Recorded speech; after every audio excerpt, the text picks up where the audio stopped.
ওর আমি খুব একদিন বললাম যে আসাদুল স্যারের কাছে পড়তে হয়, তাও তো আসলো না। কইলে যে আসবা না কাল খুবই একদিন আমি বললাম যে আসাদুল স্যারের কাছে পড়তে হয়, ও কইলে যে আসবা না, তা কইলে তো আর আসলো না দেখলাম।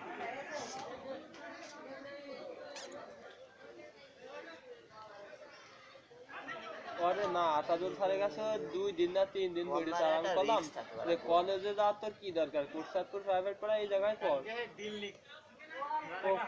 ওইখান থেকে কলেজে যে প্রাইভেট করেছে 2 দিন না 3 দিন পড়েছে। ও পড়েছে, শিল্পীও পড়েছে। শিল্পী তো ছিল, শিল্পীতে রাগ করে আর স্যারের প্রাইভেট পড়ার নামই শুনতে পাচ্ছে না। কত স্যার মাসে সপ্তাহে 1 দিন 2 দিনের সময় দেয় না, তাহলে হয়। আসলে স্যার একটু ভোগযোগী করে, তারপরে কুরসাদপুর পড়লে একটু সুবিধা হতো, কিন্তু নিশি ইচ্ছা করলে পড়তে পারতো।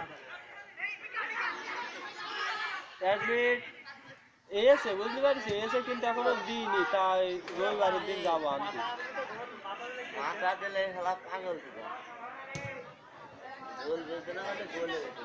নিশি আমার সাথে যাবে না, নিশি আমার সাথে যাবে বুঝলে তো আর বিশ্বাস হয় না। আমি ফোন দিলে রিসিভ করছে না, তা যাবেন কিভাবে আমার সাথে?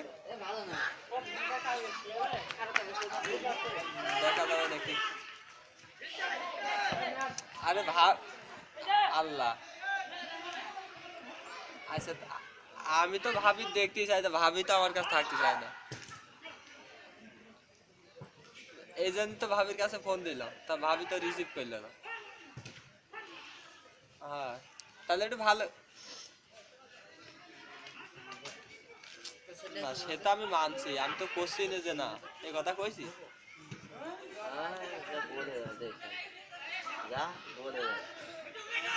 আমি তো আচ্ছা ঠিক আছে গেলে হবে না একসাথে, তাহলে বাদ দে না। তাহলে তুই ফোন দিয়ে বলে দিতে না, বুঝেছিস?